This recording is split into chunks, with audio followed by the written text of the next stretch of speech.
Rutherford Issues with Brian Barrett on FM 101.9 and AM 1450 Murfreesboro, FM 100.5 Smyrna. Listen and watch at WGNSradio.com.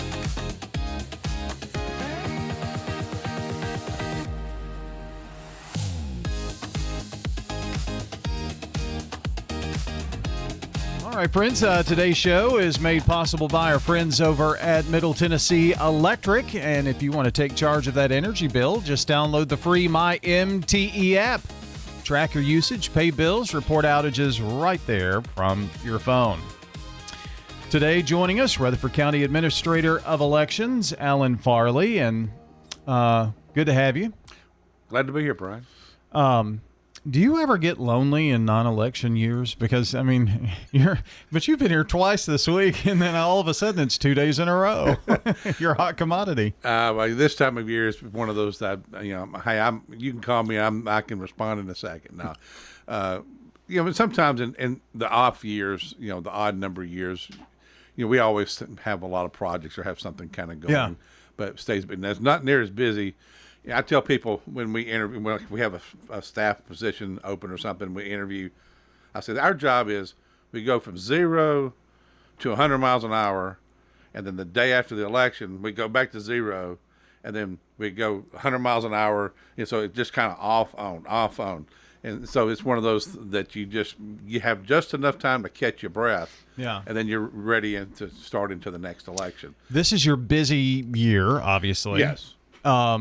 Next year, I guess, is one of those off-election years. Yeah, the odd number of years we do not statutorily have elections. Okay. We don't have any standalone or municipal elections because they're all part of the normal election cycle.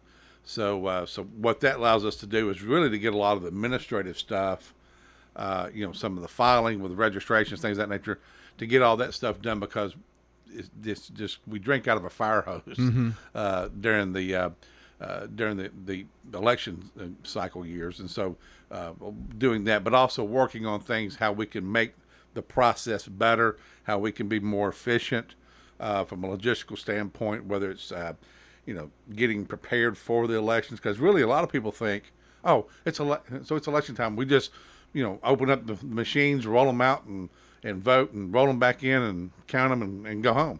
That over just a few days. Yeah. But really, our cycle really goes 90 days in getting prepared for one election. So, right now, as soon as we get, and as the year moves on, because you have the March or May, and then you don't go to August. So you have a little longer period. But then you go from August to November. Yeah. So really, there's some overlap there. So it's not as bad in the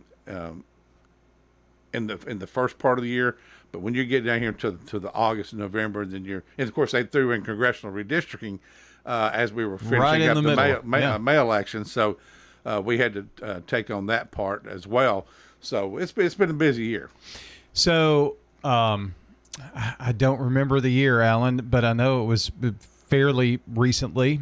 I've learned that the older I get, when I'm trying to think about what year, it could have been 15 years ago, Exactly.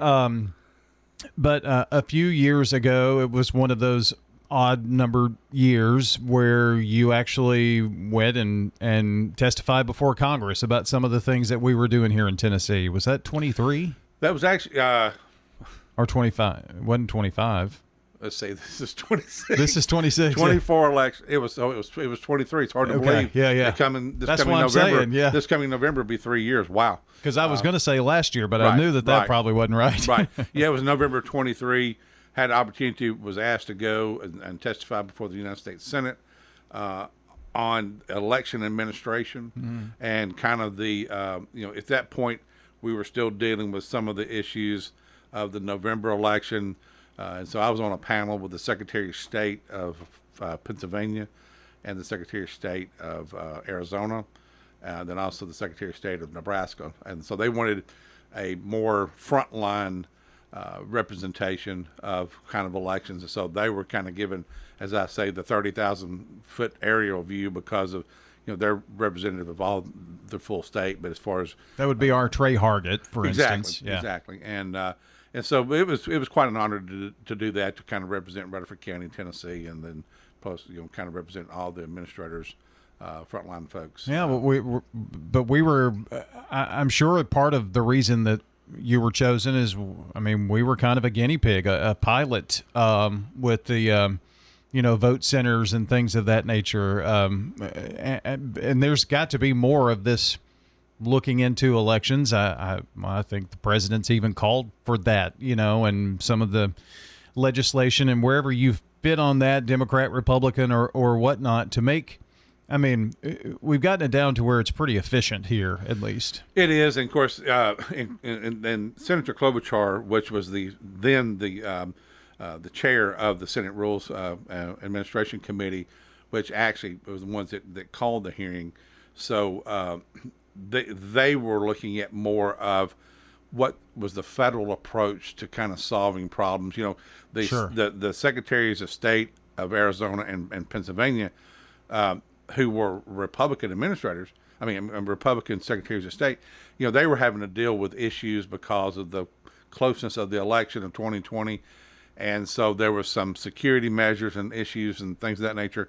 But our approach, and what Senator Haggerty had asked me to come testify, he was on the committee, was the fact that we don't need a one-size-fits-all approach when it comes to administering elections, because there's 50 ways to leave your lover, as Paul Simon used to say back in the 70s.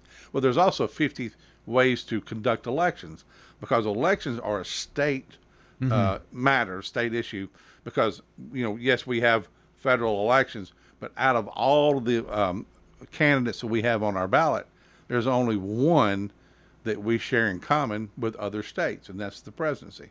So really, there are things that we faced that Arizona, Pennsylvania, Nebraska, and other states didn't face. Right. And so we didn't have a lot of the issues that they had to deal with. But that may be reason why Tennessee ranks, and has for the 5 consecutive years, as the #1 state in the nation, rated by the Heritage Foundation as the most secure elections in the country. And there are many good points on a lot of things. I've listened to some of this recently, and the SAVE Act and all, and I'm not going to ask you anything about that, but I heard John Kennedy, who just cracks me up. Whether you like him or not, he's just a funny dude. But his point was on that, let the states handle what the states handle. Right. And he said, I think you could help in two ways, and one of those is to make sure that the person voting is actually the person voting. And that kind of thing. But we already do those kinds of things in Tennessee. But that would be kind of what the federal government could come in and do and say, we're going to do this around the country. But the other thing that I think is frustration in some areas is, they may still be counting votes in California. I don't know. Just the lengthy process that takes. Why is that? And why by 9:30 have you started packing up and leaving, and the results are in here in Rutherford County? And Tennessee is done that night. How does that happen in other states? It doesn't. Well, a lot of it is what the statutorily, what the general assemblies of that state have written the rules as. And of course, in Tennessee, and I'm a firm, I love competitive sports, and my thing is there's a reason why there's a clock on the scoreboard. And soccer, and we just went through the World Cup. Now, you can play for 90 minutes and walk away 0-0 and call it a draw. Now, somebody's got to score, but there's still a clock. Well, with elections, we have a clock, and the clock runs out at 7 p.m. on election night. And then at that point, now, unless you're in line, as of 6:59, you can still vote, but you cut it off. And if a ballot has not been received by 7 p.m., an absentee by mail ballot, it's not counted. But we have a counting board that we come in, and one of the things with COVID that we dealt with, and working with the Secretary of State's office, I've had the opportunity to kind of help provide frontline, information or feedback, and developing a plan. So when we developed our COVID plan, we looked at several different things, and one of our things was we had to be prepared to vote by mail. And so one of the things that, of course, the General Assembly, the leadership of the General Assembly said, there will be no counting of votes over a period of time before Election Day, nor will it extend beyond Election Day.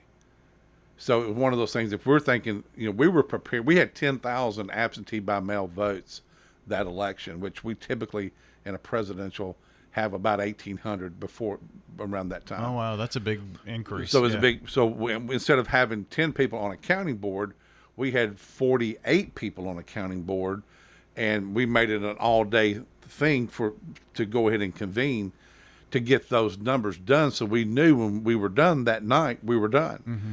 And so, but it was one of those, we didn't know whether we were going to have 10,000 or if it was going to be 30,000, but we kind of had to prepare.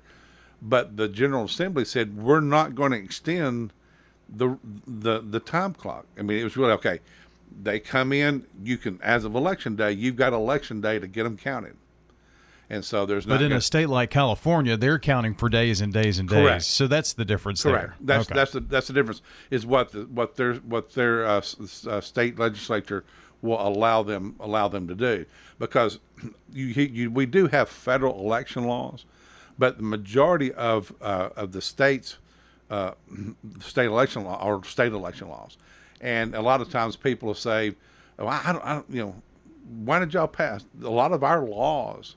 And I think this is what makes Tennessee unique, that a big portion of our state election laws have been on the books for decades. And it has elected supermajorities of both political parties over, over a 30, 40 year time span. Yeah, only people like you will remember the 80s and 90s of the Democratic supermajority here in Tennessee. Yeah, and so, but the pendulum swings both ways, and right. It'll be at some point the pendulum will swing back, back from we're on Republican swing now. So, it's time. It pendulum shifts. So it's one of those things that I'm a firm believer that you need a photo ID. I want to verify that if Brian Barrett comes through, I want to make sure that that's Brian Barrett. Now, how you vote, that's your business. But the fact is that when I leave my office on election night, no matter how I vote personally, I know when I walk out that door, the results are true, and it's what the people wanted. Now, whether I agree with it or not, that has irrelevant to me as administrator, but I know that it was done fair, open, and honest, and the results of the people. And the sad part is it's only a small number of the people. Right. When you have 10, 12, 15% or 30% of the people that are actually casting the vote. That's the most disappointing fact. I want to make a point about that, but I was just thinking, I went and voted this week, and I went to my newfound best. I'd always voted. I early vote because Election Day is hectic for me, always. I voted on Election Day one time. I used to work in Nashville, so early voting just really worked. So that's me. I'm not saying that you should or what, and there are people that don't like that, which is fine, whatever, but just vote. However, I'd always voted at SportsCom, but now I found the annex. Man, is that so convenient for me. Walk right in, and I'm telling you, it took less than 5 minutes for me to go vote this last time. The only bad part about the annex is the parking, because there's not much parking there. But, I will say that's why I probably shouldn't have told people about the annex. But no. Well, but a lot of really that's a heavy area for our senior voters. Yeah. So that may be very convenient. That's why I'm going. So that may be a reason why you've transitioned to that now. But from an access standpoint, you just ride in, ride out. Yeah.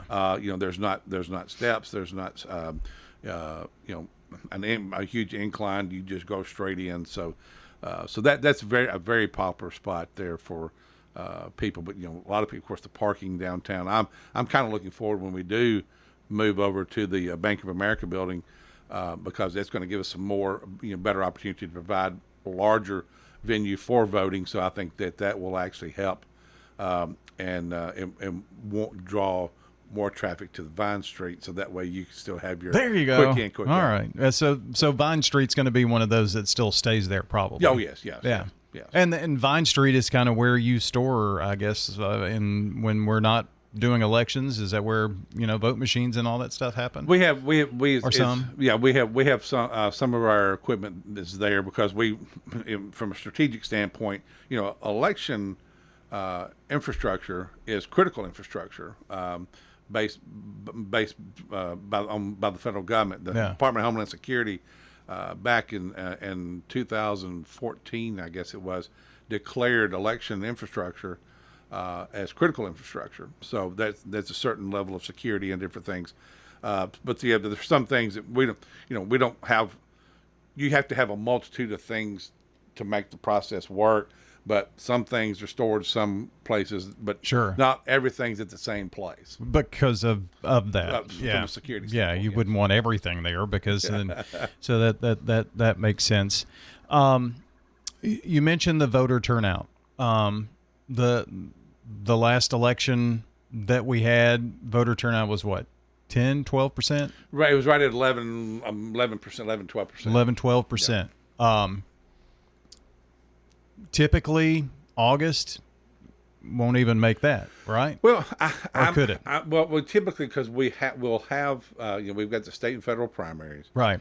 And so that helps in these years in terms of bringing the number up a little bit. Yeah. So when you have competitive primaries for governor, for U.S. Senate, those tend to help push your turnout up a little bit, but it's not pushing it to the numbers that it should be. And the sad part is that people tell me all the time, they'll say, well, why are y'all suppressing the vote, doing different things? And my thing is, and this is what you're talking about, the passage of laws and stuff. Yeah. And I always revert back to this. I said, when you do not have competitive elections, people stay home. And I mean, and so, I can remember back in when we had a Democratic supermajority, a lot of Republicans didn't stay home because there wasn't somebody that they wanted to vote for. And so now you've had countywide offices in the May primary. There were no Democratic candidates. So a lot of those people, they just stayed home. Mm-hmm. And so when you have a competitive primary or competitive election, I'll go back to the 2018 U.S. Senate race. You had a strong Democratic candidate in Phil Bredesen running for the U.S. Senate. You had Marsha Blackburn, who was running as a Republican nominee for the U.S. Senate. Over $100 million was spent in the state of Tennessee just on that election alone throughout that year. And we had 72% turnout that election because you had two candidates. They were vibrant candidates. They were well funded. There was an active campaign going on, and the people responded. So my thing is that with a competitive primary going on for governor, we do have some competitive primaries in the a couple congressional races. So that's driving interest, and we are tracking about 500 or 600 voters more per day than we did this same election 4 years ago. Oh, that's good. And so I'm seeing a positive uptick, but it's instead of voting 1,500 voters a day, with 218,889 voters, we ought to be voting more than 1,500 people today. My whole thing is, though, when I get talking about this, I kind of get on a bit of a soapbox, so I'm going to try not to do that. But, you're talking about United States Senate and, the governor, and those are very important races, not to, say that they're not. But the race for your county commissioner, your sheriff, your local offices, those are going to directly impact you more, but voter turnout's always less, it seems, in that. It is, and of course, and as we've continued to grow, of course, I'm multi-generational resident of Rutherford County. My family's been here for several generations, and like yourself. Yeah. You know, born and bred. And people say, "Oh, you're from Rutherford County." I've never met anybody from Rutherford County. I know. You're like we're rare now because. But the thing is, though, they move here, so they really don't have a local tie. But they get Fox News or they get CNN or MSNBC, whatever. So all their news is national, and that's the reason why you see national issues being discussed in local elections. Yeah. Because I mean, there's issues being talked about that the person that's running has nothing to do. I mean, you know, we're hearing some things in these commission races right now. Affordability, housing. County commission doesn't have anything to do with housing or affordability issues, you know. But it comes to setting that tax rate. But it comes to funding education, funding infrastructure, or fixing potholes. You know, if you're on the road board or school board, public safety. Public safety, there's a long list there. Yeah, and so and the quickest immediate response, if you need an ambulance or you need a first responder, you know, a congressman and a U.S. senator and the president, they're not really helping you get that immediate response that you need. It's the government closest to us has the greatest impact upon us, and so. But we'll have a very if people don't get their news information from WGNS, there's not any other local news source in Rutherford County.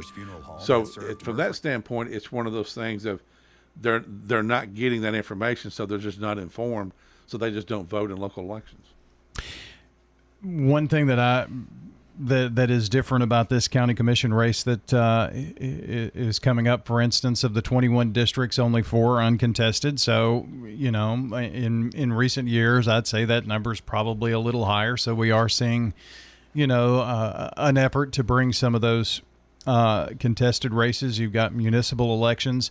Sometimes I think people get a little confused, too, as to what they're voting for or why, you know, for Murfreesboro, and then the town of Smyrna has their election will be in November and not in August. Right. But you're not the one that's sitting down and saying this is when this is going to happen. It's the town or the city or whatnot for those municipal type situations. For municipal elections, it's all based off their charter. Uh-huh. And then, you know, because used to many years ago, you know, Smyrna and Laverne used to hold their elections in the off year. So, and I think the Laverne election was in October, and then the Smyrna election was always in November, but it was not of the gubernatorial cycle or the presidential cycle. So it was in the off year, like would be next year. So when they changed their charter, then they piggyback on top of those elections. And, you know, Murfreesboro used to be an April election. Then several years ago, they changed to go to an August election. And so by changing that, but they tell us and send us a letter saying these offices are up on for election based off of our charter, and we were asking the election commission to call for the election for that date, and that's part of what the election commission does. And off election also costs that municipality money to do that. But if you have it when the state or federal are, I guess there's not an extra charge for that or an additional charge because you're having a special election or something like that. Right. Yeah. When you have a standalone, then that municipality has to be the one to pay for the cost of that standalone election. Yeah. And so of course, in Rutherford County, the county is responsible for paying for funding our elections. So with the exception of the March presidential preference primary, that is reimbursed by the state. But so the county, which is typically the county primary, is always in May, but in a presidential year, they piggyback off of the PPP. So that way they don't run a March and we run a May. Yeah. It's all combined. And so the county piggybacks off the state and the state funds it. Because you do have the road superintendent and the assessor of property that are are on the ballot for that. But that's the only 2 offices that we have. Everything else is on this, gubernatorial cycle. Yeah. So why is that? Why aren't all the county at one particular time? Well, statutorily, it's the assessor property is on that cycle for Okay. whatever reason. Gotcha. And see, and a lot of counties, the road superintendent's not elected a position. Mm-hmm. It's an appointed position. Some counties like Williamson County, they have a road superintendent, but it's appointed. But our counties don't have a road board. But in Rutherford County, by our I guess the charter for the county, or not the or charter, not? but Yeah. but the I'm drawing a blank here. The General Act is way, because that's way the counties are they're not chartered, but they're acts of the legislature. So that's how it's designed and set up here, and has been for many years. I think going back all the way back to at least the 50s. I know we had an elected road superintendent. So but that's not something that you do that because that's what you're told to do by some statute or act or Right. whatever it is. Private act is what I Act. was trying to think of. Gotcha. So So now they could change that by, they could actually go and have that changed by private act. But as most people feel like that, they don't want options taken away from them. They want to be able to vote that versus having someone appoint that. yeah. Well, I just looked up and I'm way over time. So, and I told you I'd keep you till 11 and it's after. So, but just encourage folks to go out and vote. Early voting continues until, what is it, Saturday, August 1st? Saturday, August 1st at noon, Mm-hmm. early voting closes. And then Election Day is the following Thursday, which that's Thursday. a whole different conversation. Right. August elections are always a Thursday election. Okay. So this one will be August the 6th. So it'll be Thursday, August 6th. So I encourage people, vote early, not often, just vote early, because you may be tied up on election day. Something may pull you away. Get that vote cast early. That way you don't have to worry about it, because you've got 13 days of open voting going on that you can exercise and take care of that and get it out of the way. Yep. And there are cool new 250th stickers this year. Yes, exactly. That's, Yeah. exactly. I like that. A new little sticker that actually the state sent us in celebration of their 250 birthday. That's the only year you'll be able to get those. So Exactly. I mean, that's Commemorative. Yeah, that's kind of cool. So, Alan, appreciate you coming in today. Always, Brian. Thank you. Alan Farley joining us, Rutherford County Administrator of Elections here on Rutherford Issues. Have a good day, everybody. It's time for some Braves baseball coming up.